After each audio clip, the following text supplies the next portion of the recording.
portera en fait sur accompagner les expérimentations vers une ville servicielle. Donc nous avons la chance d'avoir aujourd'hui Gino Bontampelli qui est chef de service, je ne me trompe pas dans l'intitulé qui est assez long, chef de service de la direction de l'innovation et des économies numériques pour le Conseil régional PACA.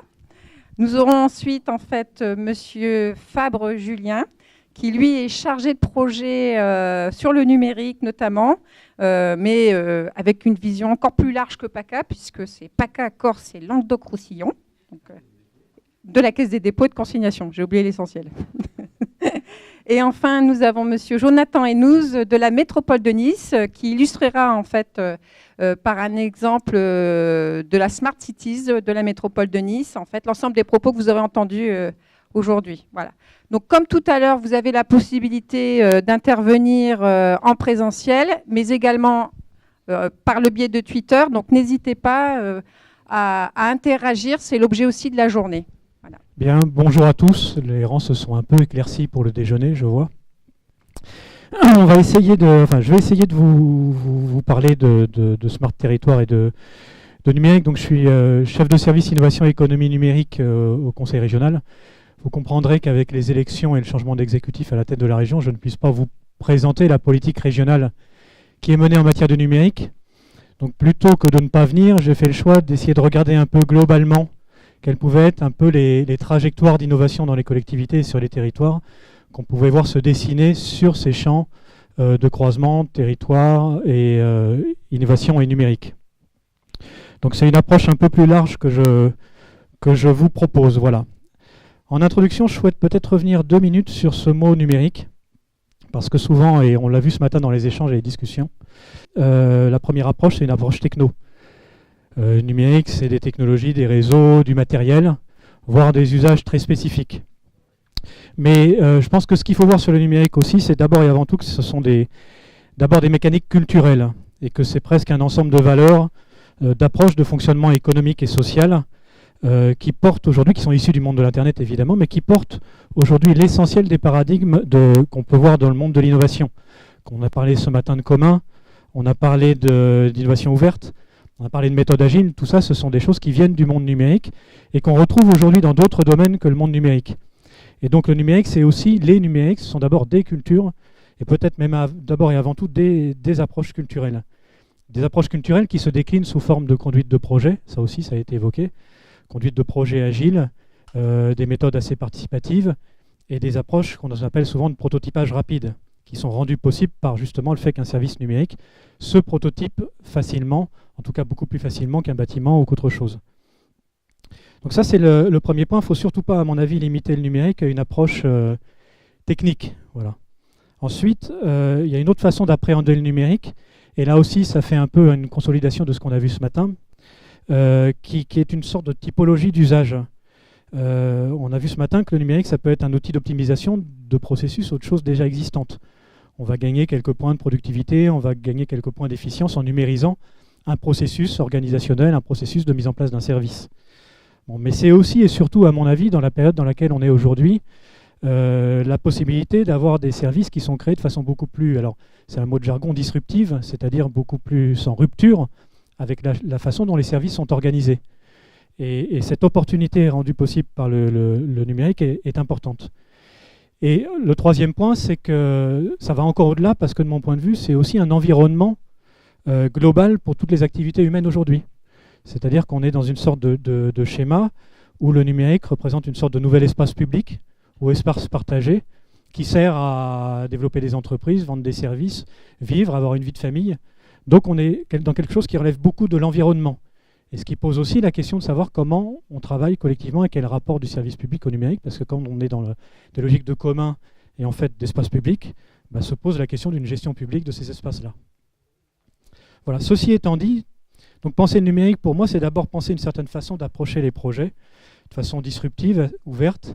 On pourrait dire aussi quelque part assez massivement participative quand c'est l'approche participative est voulue. Et à travers ces approches-là, on peut avoir un certain nombre de leviers en fait, qui font qu'un territoire va vraiment être un territoire innovant, va vraiment pouvoir se structurer comme un territoire dit d'expérimentation, très forte. Donc le premier levier, là aussi, on en a vu quelques éléments ce matin, ce sont les mécaniques d'innovation ouverte. Mécaniques d'innovation ouverte, c'est les mécaniques qui sont en particulier mises en place par les grands groupes industriels, vous savez, qui vont chercher de l'innovation dans les startups et qui, quelque part, se laissent déséquilibrer par de l'innovation qui est produite en dehors de leurs propres frontières. Donc on peut très bien avoir des mécaniques de ce type-là sur les territoires, en laissant, par des appels à projets, par des appels, des challenges numériques, des choses comme ça, en laissant des startups, des boîtes ou des équipes qui se constituent pour l'occasion, venir challenger quelque part la façon dont le service est rendu par le territoire. Alors c'est plus ou moins confortable, mais ça impose une forme d'approche publique-privée qui n'est pas tout à fait simple non plus. Alors on a vu l'exemple d'Antibes, mais qui est quand même pas tout à fait simple et pas complètement dans les gènes en fait, du fonctionnement des collectivités, il faut bien l'assumer. Mais il n'empêche que c'est sûrement un des gisements potentiels importants de la capacité à faire bouger les lignes et à évoluer grâce au numérique. Je pense en particulier à une start-up qu'on a vue il n'y a pas très très longtemps, j'ai eu une présentation à Marseille, qui travaille sur la gestion des encombrants. Les encombrants, c'est une approche de gestion des déchets qui peut être très classique en matière de services publics, y compris les délégués. Et la start-up, elle propose une application qui permet d'avoir une sorte de gestion, de remise à disposition des encombrants localement. Et donc, il y a un moment, si cette application est largement distribuée sur un territoire, va avoir un impact sur la façon dont la collectivité gère ces encombrants, gère les tournées d'encombrants ou des choses comme ça. Donc là, on est bien dans un exemple d'une application sortie de la tête d'ailleurs d'étudiants de l'IAEDEX en l'occurrence, mais qui peut, à un moment ou à un autre, impacter la façon dont le service public est mené.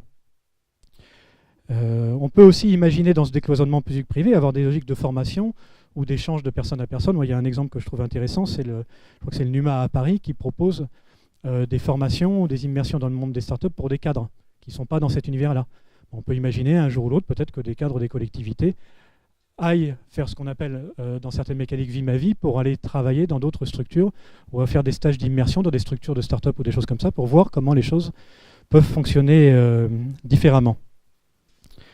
Ces mécaniques d'expérimentation, elles permettent le plus souvent de faire en sorte que les projets, alors dans le jargon de l'innovation on appelle ça pivoter, c'est-à-dire que le projet tel qu'il était imaginé à l'origine évolue sans que tout soit arrêté. C'est-à-dire que souvent la cible imaginée, le service rendu imaginé par le créateur du service ou la personne qui l'a pensé au début n'est pas le bon.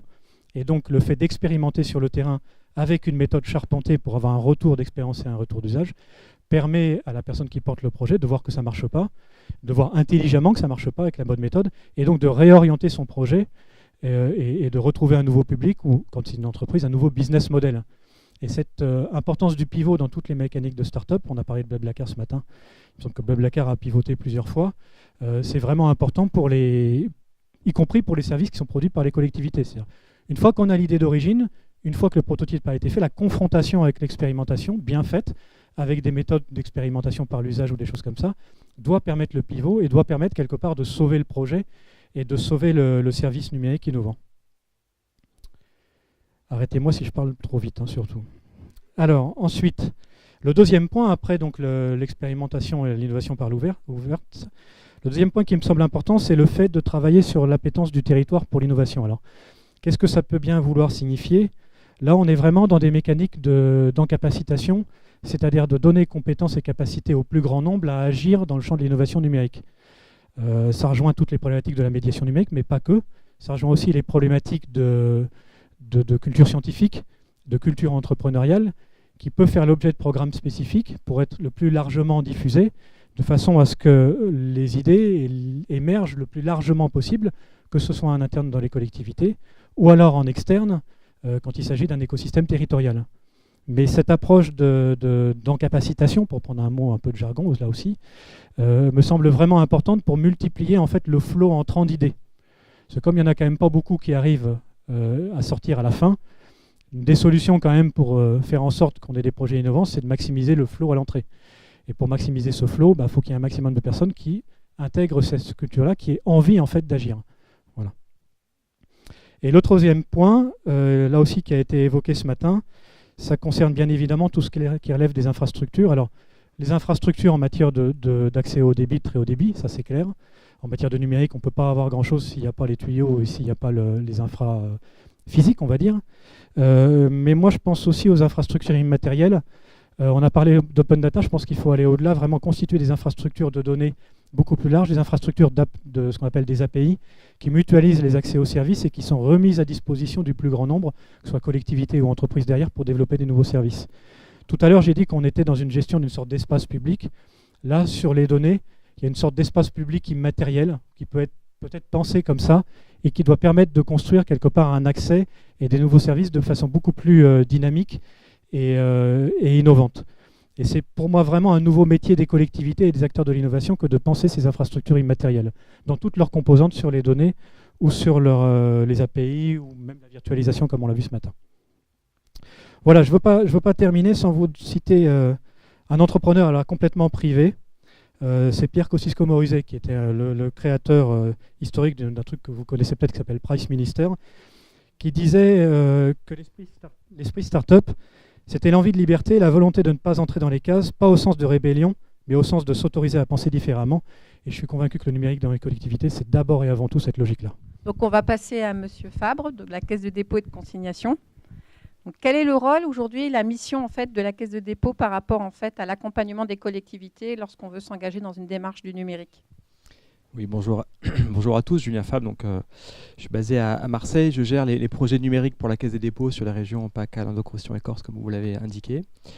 Je me permets de représenter très brièvement la Caisse des dépôts parce que c'est un groupe qui est de taille assez importante, qui fête cette année ses 200 ans. Donc, vous avez peut-être entendu parler parce qu'il y a eu du coup un relais important dans la presse ces derniers jours, et qui est avant tout un établissement public qui vient soutenir les politiques publiques dans une perspective, dans une logique de développement économique du territoire.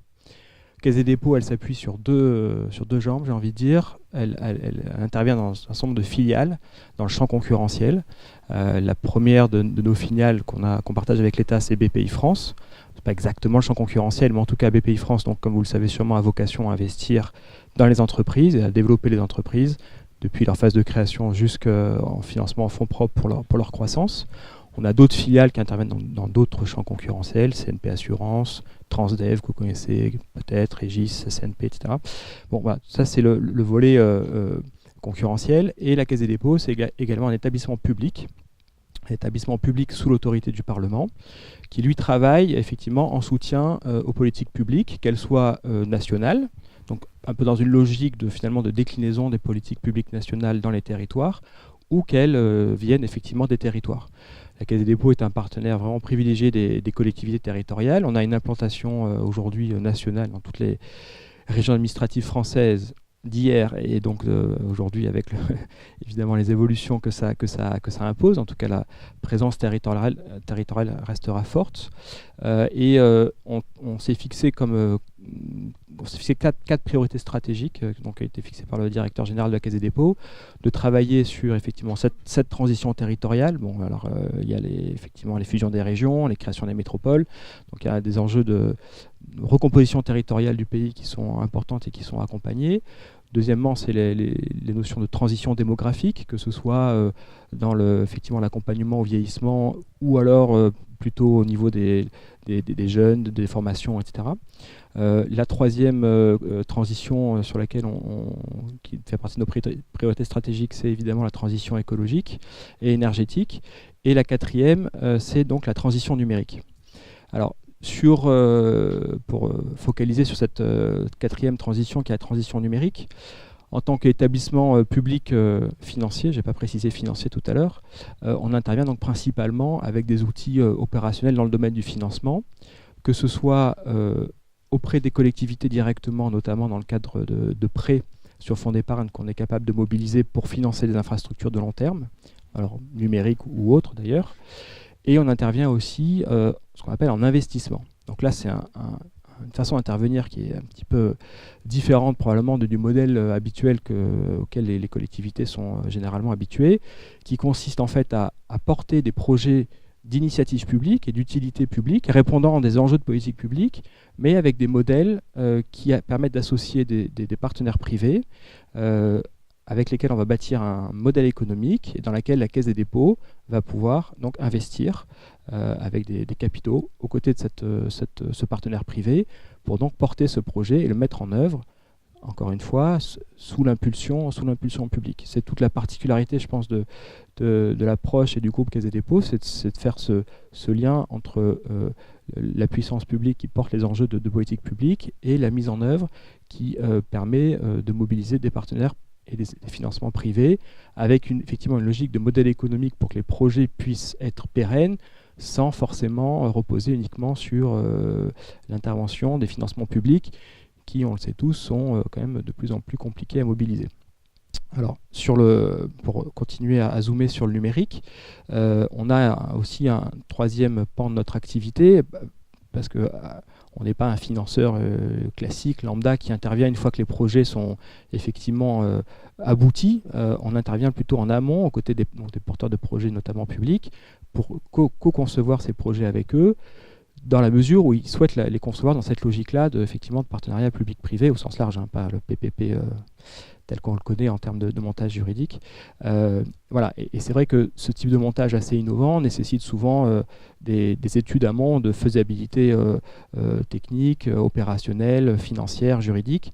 Et la Caisse des dépôts, du coup, dans cette logique in fine de potentiellement pouvoir investir dans ces projets, est tout à fait enclin à accompagner cette réflexion auprès des partenaires publics.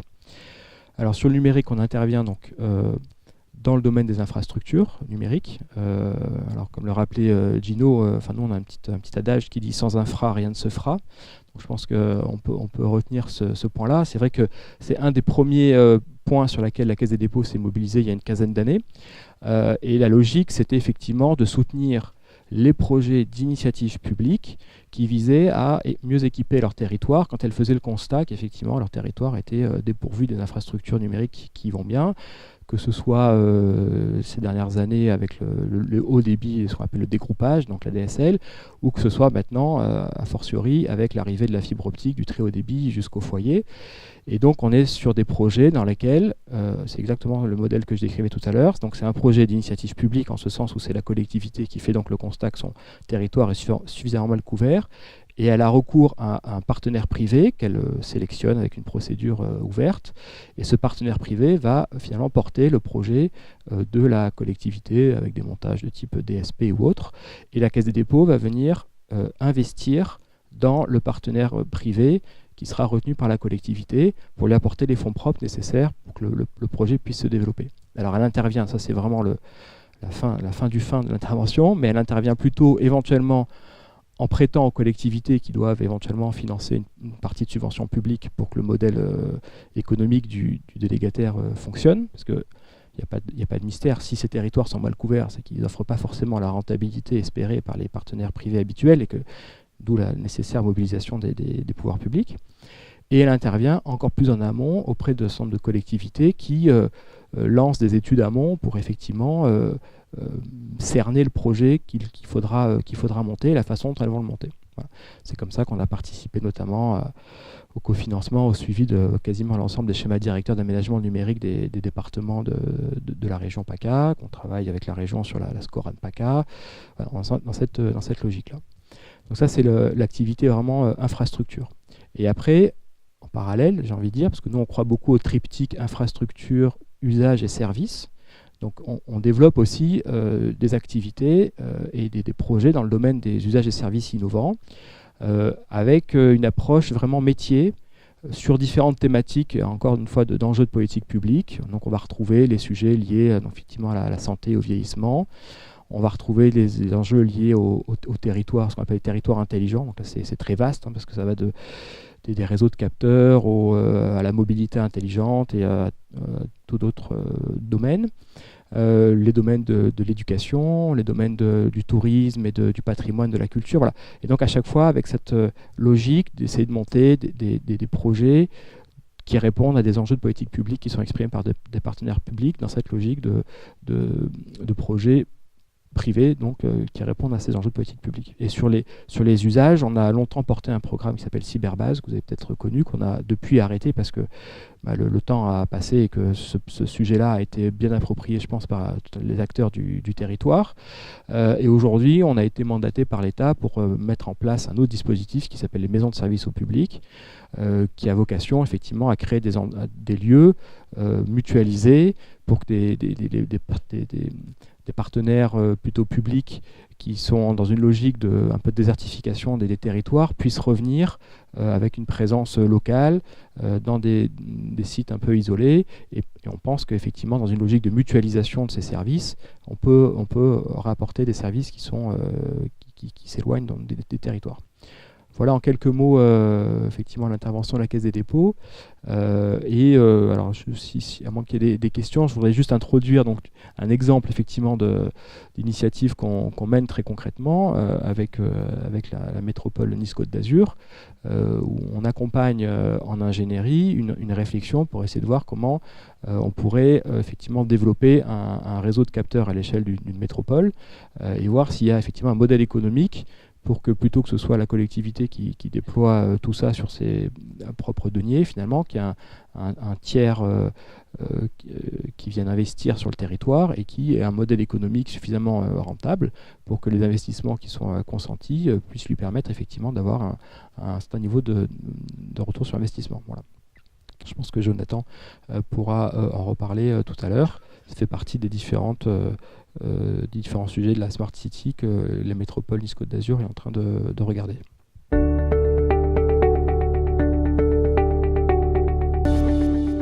Peut-être une question de sémantique ou de vocabulaire. Vous avez réutilisé plusieurs fois le terme de Smart City.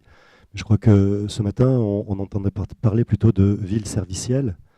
Et est-ce qu'il y a un choc des cultures là, ou est-ce qu'on parle de la même chose au bout du compte, ou est-ce que ça induit une démarche différente, une vision politique différente?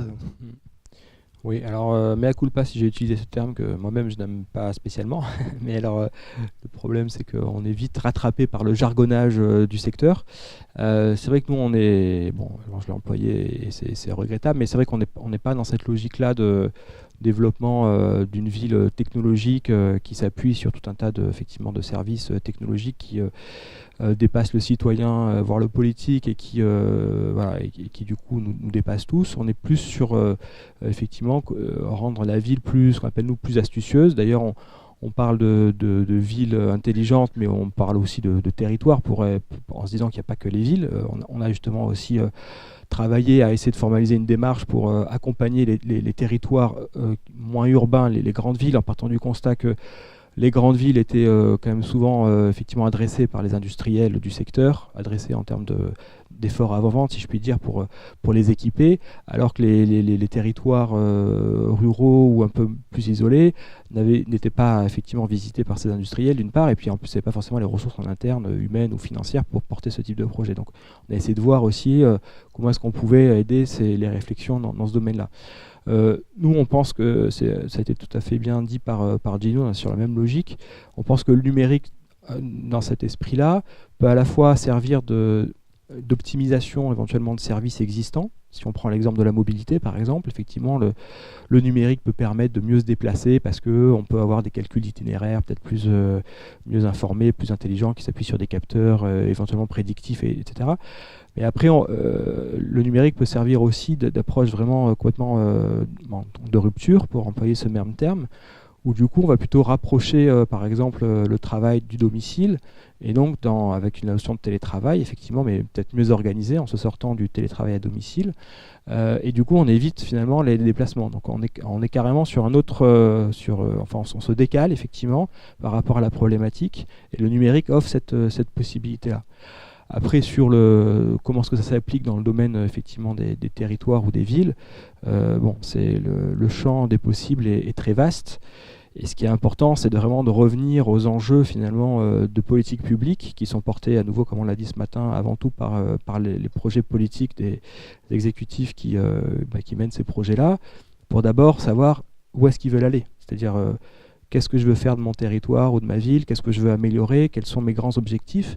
Et ensuite, on peut voir effectivement comment le numérique peut contribuer, soit donc à nouveau, peut-être par petites touches, en optimisant certains sujets, soit de façon plus radicale, si je puis dire, en changeant de façon de faire, et donc en faisant différemment. Juste pour illustrer, on cite souvent l'exemple d'Amsterdam. Eux, leur objectif, c'était de réduire leur empreinte, leurs émissions de gaz à effet de serre à horizon moyen. Et ce qu'ils ont dit, pour faire ça, il faut qu'on réduise les déplacements. Pour réduire les déplacements, il faut qu'on crée des centres de télétravail qui soient à proximité des domiciles des gens pour qu'ils arrêtent de faire les mouvements pendulaires le matin et le soir. Et c'est comme ça qu'ils ont développé le plus grand réseau de ce qu'on appelle télécentres à l'échelle de la ville. Mais l'objectif initial, c'était pas ça. L'objectif initial, c'était effectivement de réduire les gaz à émissions à effet de serre. Voilà. Donc il faut bien aussi prendre les choses dans le bon sens et pas faire du numérique ou de la technologie juste pour le plaisir de le faire, évidemment.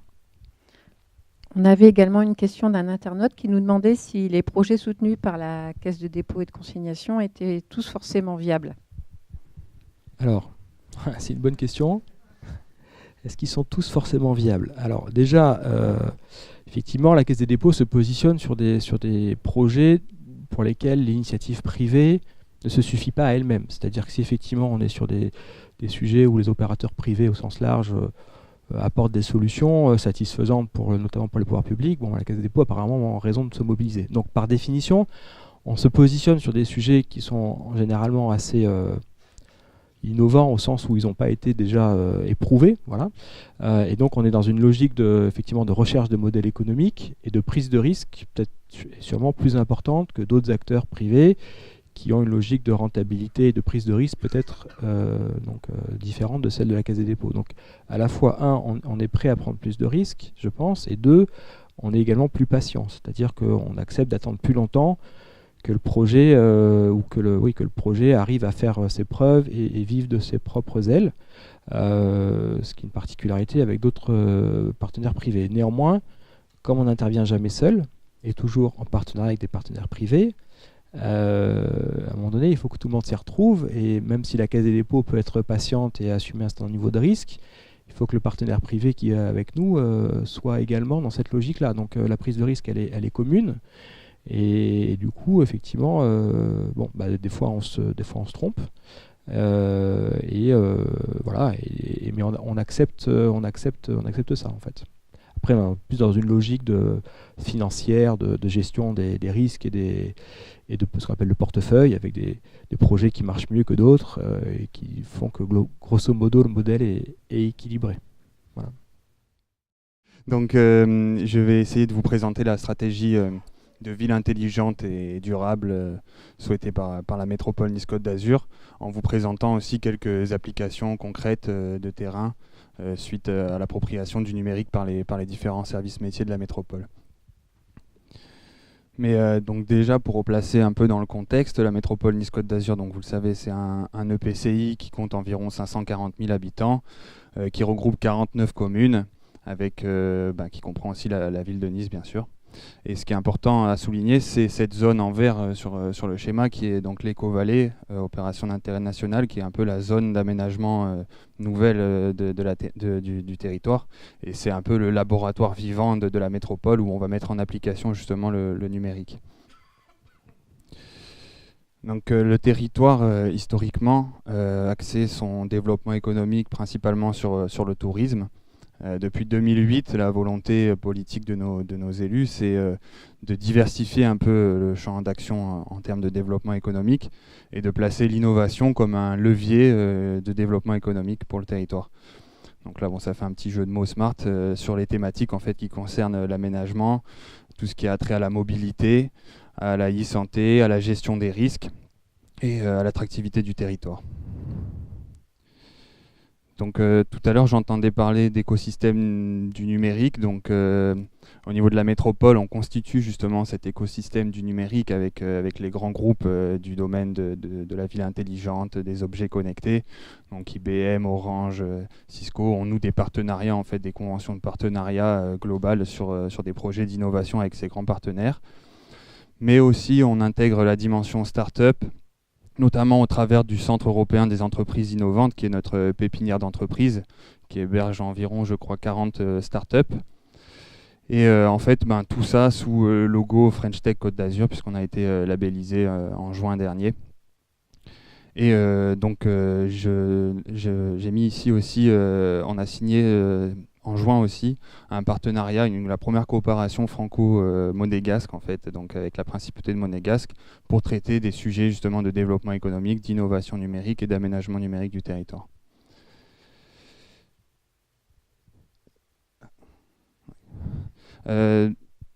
Concrètement, le numérique, il est utilisé par nos directions opérationnelles aujourd'hui pour améliorer le service public. Donc j'ai essayé de mettre un petit panorama des différentes applications qu'on a pu mettre en œuvre sur le territoire. On recense tout ça dans une brochure appelée Innovation numérique que je pourrais mettre à disposition du CNFPT pour diffusion à l'ensemble des participants. Et ici sur la mobilité comme exemple, donc on a le déploiement des vélos bleus, des autos bleus, les véhicules électriques en libre partage. Le déploiement du stationnement intelligent qui consiste à mettre en place des capteurs dans la chaussée pour détecter l'occupation de la place ou non, et donc permettre à l'usager final de savoir en temps réel où sont disponibles les places, mais aussi au service gestionnaire de détecter les zones en infraction. Ensuite, toujours sur le thème de la mobilité, le déploiement d'un bouquet de services basé sur la technologie NFC qui permet notamment de valider son titre de transport au travers de son mobile. Donc ça, c'est pour les projets mobilité. Aujourd'hui, on expérimente sur la plaine du Var un projet de monitoring urbain environnemental. Donc l'idée, c'est d'implémenter environ 4000 capteurs sur la zone de la plaine du Var, sur le quartier de Nice-Méridia. Des capteurs qui ont attrait au niveau de bruit, à la qualité de l'air, à la consommation d'eau aussi dans les bâtiments. Voilà, l'idée, c'est d'avoir un hyperviseur un peu global de l'ensemble des données qui seront remontées et de créer des services pour les usagers. Spot Mairie, c'était un projet en partenariat, au départ un projet d'expérimentation avec Cisco qui consistait à installer une cabine de mairie virtuelle dans Nice Étoile. Donc ce dispositif est en cours de déploiement puisqu'une cabine a été installée au centre commercial Leclerc, toujours sur la plaine du Var. Et sur la thématique de la gestion énergétique, donc au niveau des bâtiments publics, on a équipé l'ensemble des bâtiments publics d'une gestion technique centralisée à l'aide de 20 000 capteurs déployés dans les bâtiments qui permettent d'avoir une vision sur la climatisation, le chauffage dans les piscines, etc. pour pouvoir piloter à distance en fonction des pics de consommation et donc gérer l'énergie de manière plus efficiente. Donc toutes ces expérimentations, en fait, elles contribuent à définir une véritable stratégie d'innovation urbaine. On se rend bien compte qu'on ne peut pas laisser faire les projets les uns à côté des autres. Il faut que tout ça rentre dans le cadre d'une stratégie plus globale et donc on essaye de classer ça sous la forme de couches. Donc avec une couche de réseau très haut débit, notamment l'aménagement numérique du territoire et le raccordement à la fibre optique. Pour ce qui concerne par exemple la ville de Nice, on suit les déploiements des opérateurs puisque c'est la zone très dense déclarée par l'ARCEP. On suit donc les déploiements notamment d'Orange qui a annoncé le 100% fibre sur la ville de Nice d'ici la fin de l'année 2016. Et pour les logements du haut pays, donc, on est en cours d'adhésion au SICTIAM pour le raccordement des logements du haut pays. Ensuite, une couche Internet des objets, donc avec le déploiement de l'Internet des objets qui attend le territoire, je vais le présenter juste après. Une couche d'entrepôt de données qui va permettre de centraliser l'ensemble des informations remontées par les capteurs. Et puis ensuite, la possibilité de mettre à disposition les données de cet entrepôt, soit pour la gestion du service public au travers d'un hyperviseur urbain, soit au travers du portail Open Data, qui permet aux usagers, mais aussi aux entreprises, d'accéder aux données. Donc cette stratégie de réseau métropolitain de capteurs, Julien a commencé à en parler. Donc l'idée qu'on a aujourd'hui, c'est on s'aperçoit en travaillant avec les directions métiers qu'elles déploient chacune des différents réseaux de capteurs pour leurs propres besoins, pour la gestion de leur service, en fait, de leur activité. Mais à chaque fois, ça entraîne un coût d'investissement pour le déploiement des réseaux et aussi un coût de fonctionnement en gestion télécom finalement. Donc l'idée qu'on a, c'est que dans le même temps, on déploie de la fibre optique sur notre territoire sous la forme d'un réseau groupe fermé d'utilisateurs pour raccorder les bâtiments publics, mais aussi les caméras de vidéosurveillance. C'est de se dire, est-ce qu'on ne peut pas se servir aussi de ce réseau pour venir raccorder les différents réseaux de capteurs qui sont déjà déployés, mais aussi surtout ceux qui sont à venir. puisque en extrapolant un peu les chiffres qui sont annoncés par les grands industriels du domaine, nous on chiffre à peu près 1 million de capteurs, 1 million le nombre d'objets connectés sur le territoire de la métropole. Donc justement on travaille avec la Caisse des dépôts sur une étude de qu'est-ce que pourrait être le modèle économique d'un réseau ouvert à des tiers privés qui cofinancerait en fait le réseau de capteurs, mais s'en servirait aussi à des fins commerciales pour offrir des services derrière. Donc tout ça, donc la stratégie d'entrepôt de données, aujourd'hui on dispose d'un entrepôt de données qui permet de récolter les capteurs. Ça c'est une illustration mais de la vraie interface en fait actuellement disponible au niveau de la DSI, qui permet de voir en fait l'activité des différents capteurs et les données qui sont remontées. Voilà, comme je le disais, l'objectif c'est de permettre à l'usager d'accéder à ces données, mais aussi de mieux gérer le service public. On a fait un partenariat aussi avec l'IMRED, l'Institut méditerranéen du risque, de l'environnement et du développement durable, qui est basé dans le bâtiment Nice Premium, dans la plaine du Var, pour réaliser en fait un showroom qui montre sous la forme de démonstration les différentes actions innovantes qu'on peut faire sur le territoire. Donc ça, c'est accessible, hein, il faut en faire la demande bien sûr, mais je pourrais très bien organiser des visites sur Smart Lab. Voilà, l'idée c'est aussi de faire collaborer dans un espace les acteurs institutionnels, mais aussi les privés et aussi les étudiants qui pourront avoir accès aux différentes données qu'on stocke dans l'entrepôt de données pour créer de nouvelles applications, être des sujets de thèse, etc. Enfin, je termine avec notre rendez-vous annuel qui se passe à Nice, donc là qui va se passer les 16 et 17 juin prochains. Innovative City, donc on vous attend tous donc, pour cet événement. Et merci au CNFPT et au CICTIAM d'organiser cette journée peu commune pour ma part en tout cas, donc merci beaucoup. On a 2 questions. Donc la première c'est, auriez-vous un exemple de projet en partenariat avec une start-up qui aurait été menée ? Oui, donc les autos bleus, je sais que les autos bleus, le système en fait de géolocalisation des autos bleus a été développé par Vulog, qui est une start-up en fait hébergée dans le Centre européen des entreprises innovantes, donc dans le C2EI que je présentais tout à l'heure. D'accord. Et une deuxième, c'est sur le coût de la construction des réseaux de capteurs. Est-ce qu'il est répercuté sur les administrés ? Alors non, justement, l'objectif, c'est de ne pas le répercuter sur les administrés, c'est de trouver un peu ce montage sous la forme d'un partenariat public-privé. Enfin, on entend plein de montages juridiques, on parle de SEM, de CEMOP, de sociétés d'économie mixte à opération unique qui allient les capitaux publics et les capitaux privés. L'idée, en fait, c'est pas de rajouter un surcoût, en fait, c'est plutôt de s'appuyer sur ce qui existe déjà et de le mettre à disposition de tiers privés qui va lui prendre en charge, et avec la Caisse des dépôts peut-être, le risque financier quant au déploiement en fait, du réseau. Donc il n'y aurait donc pas de répercussion directe sur l'administré. D'accord. Enfin, c'est l'idée en tout cas. Alors, depuis ce matin, on entend parler du droit à l'expérimentation. Ça a été repris par M. Potenzelli. Est-ce que vous avez, au niveau de la métropole, favorisé en fait une réflexion là-dessus, sur le droit à l'expérimentation ? Et est-ce que vous avez eu des droits à l'expérimentation qui n'avaient pas pu être faisables, menés à terme, et pourquoi ? Alors, je vais essayer de répondre à la question. Donc, si je prends l'exemple du boulevard connecté, c'est un projet qu'on avait mené avec Cisco à l'époque.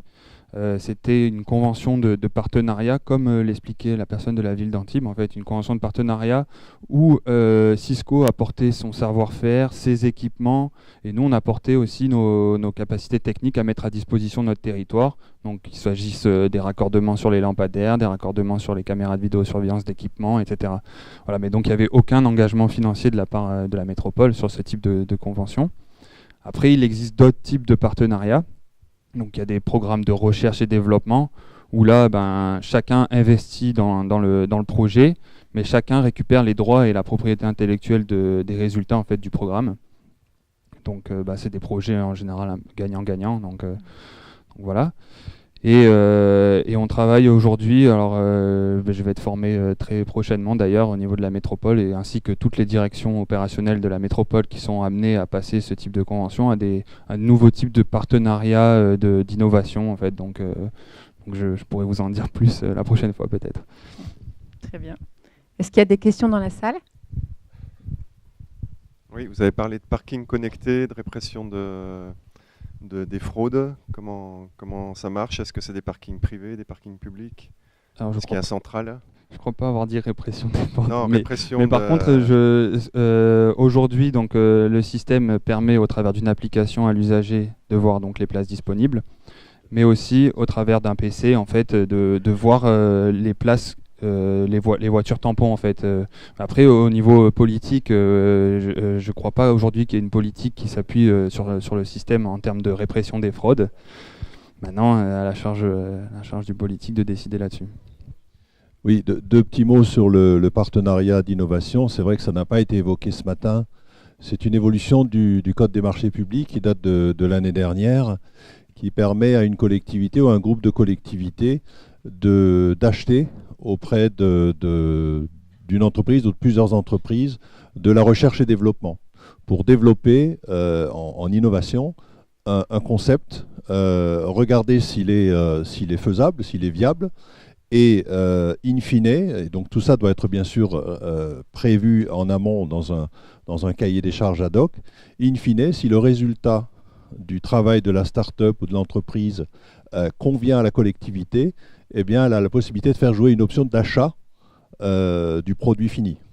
Et donc là, on est dans une logique de développement économique avec mise de fonds par la collectivité au départ, c'est-à-dire qu'elle paye une partie de l'activité de recherche et développement qu'elle pilote et qui lui permet de vérifier que son projet avance et est réalisable in fine. Et à la fin, si le produit fini lui convient, eh ben, elle peut l'acheter et elle peut le déployer. Voilà, ça c'est une nouvelle modalité prévue par le Code des marchés publics. C'est vrai que c'était un frein énorme pour les services publics locaux et les services de l'État que de ne pas pouvoir, et ça a été dit ce matin d'ailleurs par Patrick et par Pierre, que de ne pas pouvoir internaliser le résultat d'un processus de recherche et développement. Et avec le partenariat d'innovation, c'est possible maintenant. Alors c'est à tester, puisque c'est très très récent, mais c'est quelque chose qui est très, très prometteur.